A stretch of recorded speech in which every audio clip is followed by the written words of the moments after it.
朋友们，我是张文静，欢迎来到岁月安心站。今天要谈的话题关乎你晚年的养老金安全，请务必耐心看完。2026年的劳保基金大清查将是动真格的。如果你还认为这只是例行检查，或觉得自己身在海外就无法被追查，这种想法可能让你付出沉重代价。此次清查力度空前，旨在堵住严重消耗基金的漏洞。如果你属于4类高风险人群之一，个人账户可能被永久冻结，已领取的养老金将被追回，还可能面临法律责任。近期已有许多案例，包括长期居住在美国、加拿大等地的侨胞以及本地劳工，陆续收到补件通知，甚至停发公文。我们辛苦工作一辈子，就是为了晚年能安稳生活，若因一时疏忽或误解政策而失去这份依靠，实在得不偿失。在详细解读这4类人之前，请帮我点赞并分享影片，尤其提醒身边海外或工作特殊的朋友，也欢迎订阅岁月安心站，开启小铃铛，随时获取最新政策解析。好了，下面开始给大家进行讲解。那我们首先要弄明白，为什么偏偏要选在2026年这个时间点搞这么大动作的清查呢？这背后是有深刻原因的。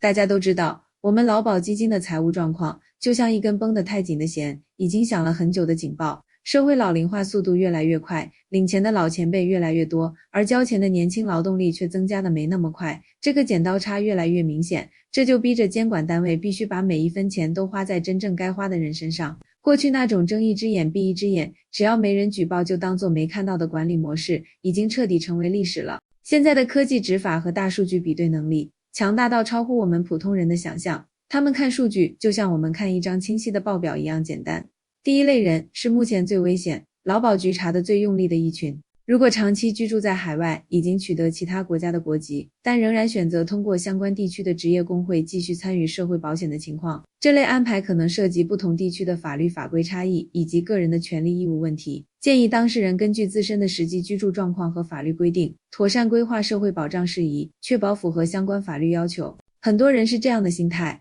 我在美国生活了20-30年，但我每个月都准时通过朋友或者中介，把钱交到某个职业工会去缴保费。我心里想，等我到了65岁退休年龄，我飞回台湾去申请老年给付，这笔钱顺理成章就是我的养老金了，天经地义吗？这种想法放在10年前或许还有操作的空间，但在2026年的这套新清查标准下，这几乎就等于把自己直接送到审查的枪口下。你一定要理解劳保最根本的性质，它是一项社会保险，不是社会福利。它的核心前提是你必须要有实际的从业事实，而且这个劳务提供地主要是在台湾地区境内。如果你人根本长期不在台湾，那你所谓的在工会投保，本质上就是一种虚拟投保，是没有实际工作支撑的。现在劳保局的数据系统和移民署的出入境记录、财政部的税收记录是完全打通的，系统会自动跑数据，只要你每年在台湾居住的时间短到不符合规定，或者干脆查不到你在台湾有任何缴纳所得税的记录，你的名字马上就会被列入高风险名单里。等到你要申请给付的时候，如果被要求提供实际工作的薪资单、出勤记录，或者和业务相关的合约、发票，而你人远在千里之外的美国，怎么可能拿得出来呢？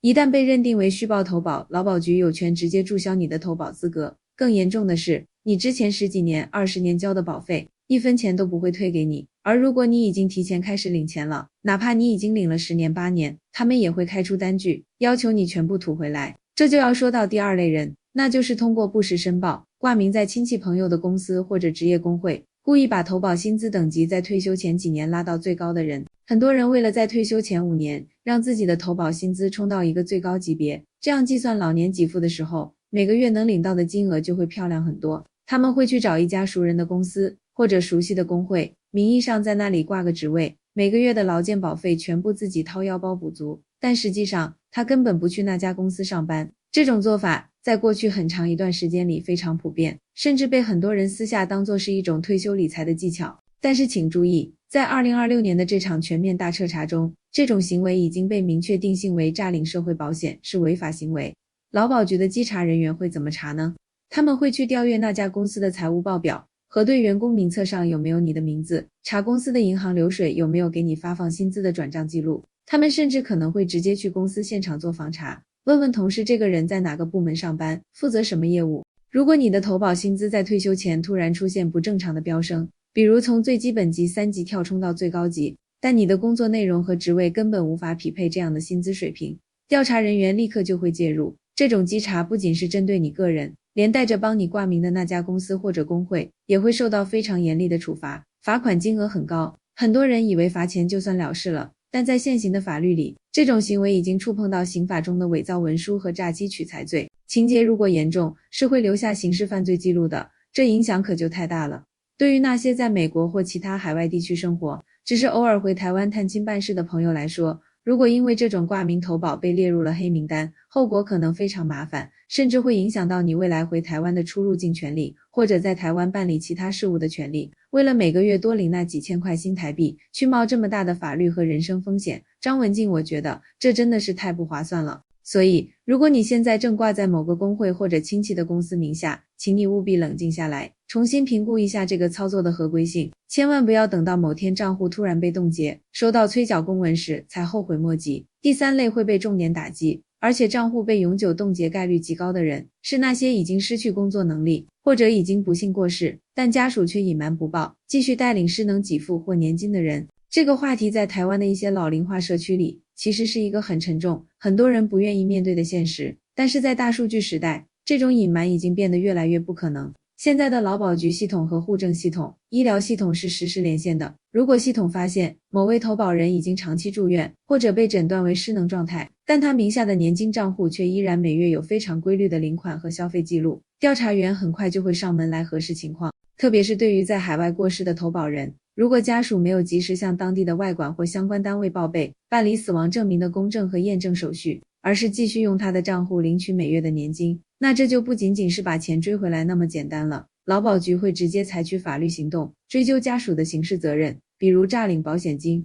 2026年的新规定写得很清楚，只要系统发现这种异常领取的模式，在事情完全调查清楚之前，账户会立刻被冻结，直到投保人本人亲自现身，或者家属能够提供经过公证的法律认可的生存证明或死亡证明为止。听到这里，可能很多观众心里会有点不舒服，会觉得我明明交了那么多年的保费，凭什么领钱的时候有这么多条条框框？这种感觉我特别理解，确实很让人心烦。我们可以换个角度想，如果人人都自觉遵守规则的初衷，维护制度的公平性，社会运作会更有序，整体利益也能得到更好的保障。制度是在实践中不断完善，而每个人的责任意识和积极配合，正是制度有效落实的重要基础。那最后这个池子里的水就会被提前抽干，那些真正守法，一辈子在台湾脚踏实地，流汗工作的劳工朋友，他们的权益又由谁来保障呢？所以，我们了解这些规则，不是为了去挑战它、对抗它，而是为了聪明地避开它设下的陷阱，保护好我们自己应得的部分。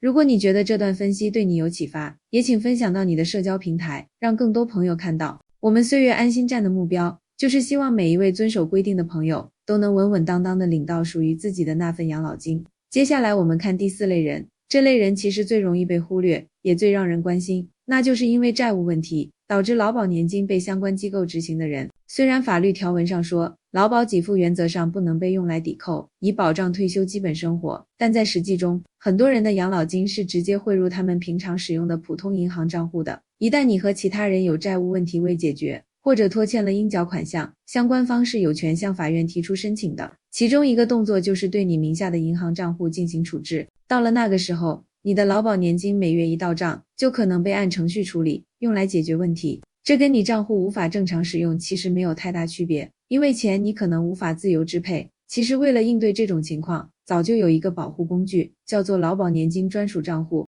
这个账户是享有法律保护的，意思是说，相关方无权要求处理这个账户里的钱。但问题就在于，很多人根本不知道要去银行申请开立这种专属账户，或者觉得更换账户太麻烦，就一直沿用自己用了很久的旧账户。到了2026年，随着整个债务处理机制全面电子化、系统化，很多以往的问题都可能被重新关注，包括一些你可能都忘记了的早年相关债务。如果你不提前把领取年金的账户从普通账户切换到受保护的劳保专户，那么你的退休金有可能在入账时受到影响。这对于完全依靠这份钱来维持每月生活开销的长辈来说，影响很大。所以我们一定要明白，想保护好自己的养老钱的一步是确保自己的投保和领取行为完全符合规定。第二步就是要懂得利用好法律已经为我们准备好的保护方式。刚才提到的这四类人里，有相当一部分是我们旅居海外的同胞。大家在国外努力生活，总会想起年轻时在台湾也交了很多年的劳保，总觉得那笔钱是自己应得的。没错，我也认为那是你辛苦付出后应得的权益，但是领取这笔权益的方式必须符合法律与政策的要求。很多海外朋友通过职业工会来投保，觉得这样比较灵活，但你需要非常清楚一点，职业工会的入会资格是明确要求你必须在台湾境内从事相关工作。如果你长期居住在海外，你要如何向劳保局证明你在台湾有实际从事这些工作呢？这里的逻辑很重要，在核实时，劳保局会要求你提供证据来证明你有从事相关工作。如果你拿不出在台湾境内工作相关的单据、合同、发票或者记录，就可能被判定为不符合投保资格，接下来就可能面临后续处理。这时候可能有人会问，既然这么复杂，那我能不能选择退保，把之前交的钱一次性领回来？这又是另一个需要仔细考虑的问题。劳保的老年给付分为一次请领和按月领年金两种方式。在2026年的相关审核中，如果你选择一次性领取，审核可能相对宽松一些。但如果你选择按月领取年金，因为这涉及到长期支出，相关部门的核查会变得非常仔细，他们会详细调阅你过去多年的出入境记录。如果你每年在台湾停留的时间很短，却每个月都领取一笔劳保年金，他们就有理由进一步了解情况，进而启动核查。这种时候，很多朋友可能会着急去找市面上一些所谓的代办机构，但我必须在这里给你一个非常严肃的提醒，现在很多声称能帮你处理相关事务的代办公司，其实是在利用不明确的地方进行操作。一旦出现问题，这些代办人可能无法负责，而所有的责任最终都会落到投保人你自己头上。我们必须非常清醒地认识到，劳保是一项保险制度，保险的基础在于风险共担和实际投保原则。如果你已经不再符合相关条件，却依然在领取，这在法律层面上是存在问题的。所以，对于所有在海外的朋友，我的建议是，得一步，先去检查一下你现在的劳保投保单位到底是哪里。如果你所在的单位有问题，或者是一个跟你的工作完全不符的职业工会，请你尽快想办法进行调整。2026年的核查会通过跨部门的数据比对来完成，这里面包括你的劳保和健保记录、综合所得税的申报记录，甚至是你其他保险的缴纳情况。一旦系统发现这些数据之间存在不合理的地方，系统会自动提示。这种系统性的核查，说到底是为了劳保基金能够长久健康的运转下去。因为如果不把不符合规定的部分处理妥当，劳保基金可能在未来面临压力。真到了那一天，哪怕是那些一直按规定缴纳保费的朋友，也可能受到影响。所以，虽然当下这些调整政策看起来有些严格，但这确实是必要的措施。对于我们个人来说，在这种变化面前，掌握信息就是保护我们养老钱的关键。我们还可以再往更深一层想想，为什么这个关键的节点是2026年？因为根据最新出炉的精算评估报告，劳保基金潜在的财务负债已经达到了一个非常惊人的数字，而2026年无论从哪个角度看都是一个关键的时间点。管理单位必须向所有民众有一个清楚的交代，展示他们正在如何大力整顿基金的乱象，恢复制度的公平性。在这个大背景下，严格审查投保资格，追回违规领取的资金，就成了最能够立刻看到成效，也最容易向公众展示决心的行动。大家千万不要抱有任何侥幸心理，不要总是想着我身边谁谁谁也是这样，领了好多年都没事，怎么可能轮到我就有事？过去的稽查可能是人工随机抽查，抽查到的概率也许不高，但现在和未来是依靠人工智能系统进行全天候、全覆盖的数据比对，是近乎100%的筛查。只要你的出境天数超过某个设定的门槛，并且在台湾查不到任何有连续性的消费记录、信用卡使用记录或年度报税记录，你在系统的监控画面上就是一个不断闪烁的红色警示点，想不被注意到都很难。对于在台湾本地的朋友，如果你正在出于好意帮你的某个亲戚或朋友挂名投保，张文静我也要提醒你，你所承担的风险可能远远超出你的想象。作为雇主或者公司负责人，如果你提供了虚假的投保资料，不仅要面临高额的行政罚款，还可能影响到公司未来的银行贷款、参与政府招标案的资格等信用评级。